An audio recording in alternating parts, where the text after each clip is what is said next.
আসসালামু আলাইকুম। সম্মানিত শ্রোতাবৃন্দ, কেমন আছেন? আশা করি সকলে ভালোই আছেন। আল্লাহ সকলকে ভালো রাখুক, সুস্থ রাখুক, বিভিন্ন ধরনের বিপদ আপদ থেকে রক্ষা করুন। আজকের বিশাল বড় সমাজের কলঙ্কিত এই আইল্যান্ডটা আপনারা দেখতে পাচ্ছেন তো। এই আইল্যান্ডের কিছু আর্তনাদ আছে বাচ্চা বাচ্চা মেয়েদের। সেই আর্তনাদগুলো এখনো পর্যন্ত ওর বায়ুমণ্ডল নিয়ে ঘুরছে। এখনো পর্যন্ত ওই বাচ্চা বাচ্চা মেয়ের বাবা মা, তাদের যে অশ্রু, তাদের যে আর্তনাদ এখনো পর্যন্ত ওই বায়ুমণ্ডলে রয়েছে। সেই আর্তনাদগুলো আমরা সকলে শুনেছি, আপনারাও শুনেছেন। এবং সেই আর্তনাদের উত্তর কে দেবে? কে দেবে? এখানে যে সমস্ত নামগুলো আপনারা দেখছেন, ওই সমস্ত নামগুলো বড় বড় সম্মানিত মানুষের, ওই সমস্ত নামগুলো বড় বড় সম্পদশালী মানুষের। তাদের কাছে ক্ষমতা অনেক বেশি। তো এর উত্তর কার কাছে আছে? কে দেবে ওর উত্তর? এর যে মূল কারণ, এটা কি ক্ষমতা হতে পারে? এর মূল কারণ কি সম্পদ হতে পারে? এর মূল কারণ কি ধর্ম হতে পারে? আসুন জেনে নিই যে মানুষের কাছে যদি ক্ষমতা থাকে তাহলে কি এইরকম কাজ করতে পারবে সে?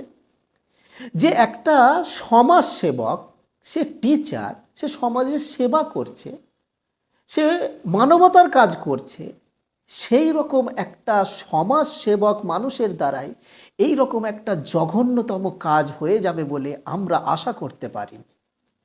আমাদের সমাজ আজকে এই কাজটা দেখেই কলঙ্কিত, এবং আমরা নিজেকে ঘৃণাবোধ করছি যে আমরা ওই কাজটা থেকে আমরা বাধা দিতে পারলাম না। এই মানুষগুলো যে ইনভলভ আছে, এই মানুষদের মধ্যে কতজন আপনি দেখতে পাবেন ধার্মিক ছিল, কতজনকে আপনি দেখতে পাবেন যারা ধর্মের উপরে কোনো বিশ্বাস করতো না। তাহলে আপনি এখানে কি ধর্মের দোষ দেবেন? বা এখানে কি যারা পুরোপুরি বিশ্বাসই করতো না যে কোনো ধর্মের উপরে, তো তাদেরকে কি আপনি দোষ দেবেন? মূল এখানে বিষয়টা কোনখান থেকে এলো এই রকম জঘন্যতম কাজ? এই কাজের জন্য কি কি ক্ষতি হয়েছে আপনি দেখুন। এই যে বাচ্চা বাচ্চা মেয়েদের কেরিয়ার নষ্ট হয়েছে, তাদের বাবা মা অসুস্থ হয়েছে, তাদের সাহস ভেঙে গেছে, তারা ক্ষমতাহীন হয়ে গেছে, তারা অসহায় হয়ে গেছে, এবং পুরো মানব জাতি এতে আমরা লজ্জিত হয়ে গেছি। তাহলে এই যে মানুষগুলো, এদের কাছে শুধুমাত্র ক্ষমতা আছে বলেই কি এই রকম কাজ করতে পেরেছে? না, এটাও আমরা এখানে বলতে পারবো না। কেননা এদের কাছে ক্ষমতা আছে, কিন্তু পৃথিবীতে তো অনেক মানুষই এমন আছে যাদের কাছে অনেক ক্ষমতা আছে, তারা এই রকম একদম নিকৃষ্ট জঘন্যতম তারা কাজ কিন্তু করে না। তাহলে এদের কাছে কি সম্পদ আছে এই জন্য এরা এই রকম জঘন্যতম কাজ করেছে? না, সম্পদের জন্য জঘন্যতম এরা কাজ করেনি। যে সম্পদশীল বলে সেই জন্য এরা জঘন্যতম কাজ করেছে এমন নয়। অনেক মানুষ এমন দেখবেন যারা অনেক সম্পদশালী, অনেক ক্ষমতাবান, কিন্তু তা সত্ত্বেও এই রকম জঘন্যতম নিকৃষ্ট কাজ কিন্তু তারা করে না। এবং এদের মধ্যে এমন মানুষও পাবেন যারা কোনো ধর্মের প্রতি তাদের বিশ্বাস নেই। তো তাদের কাছে হচ্ছে কনসেপ্ট ক্লিয়ার যে আমি যদি কোনো জঘন্যতম কাজ করি, অমানবিক যদি আমি কাজ করি, তাহলে আমাকে কারো কাছে জবাবদিহি হতে হবে না।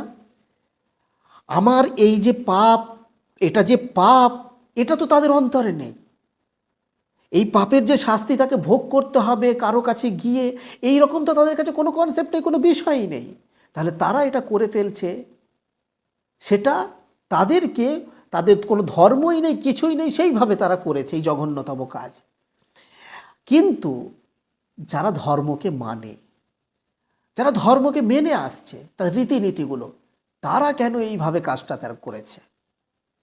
দেখুন, তারা ধর্মকে মানে বটে, কিন্তু প্রকৃতপক্ষে তারা কিন্তু ধার্মিক নয়। যদি তারা প্রকৃতপক্ষে ধার্মিক হতো, তাহলে আমি 100% আমি বলছি যে তারা এই রকম জঘন্যতম নিকৃষ্টতম অমানবিক কাজ কোনো দিন করতে পারতো না। কোনো ধর্মই পৃথিবীতে কোনো দিনের জন্য অমানবিক কাজ করার জন্য উৎসাহিত করে না। কোনোই ধর্ম।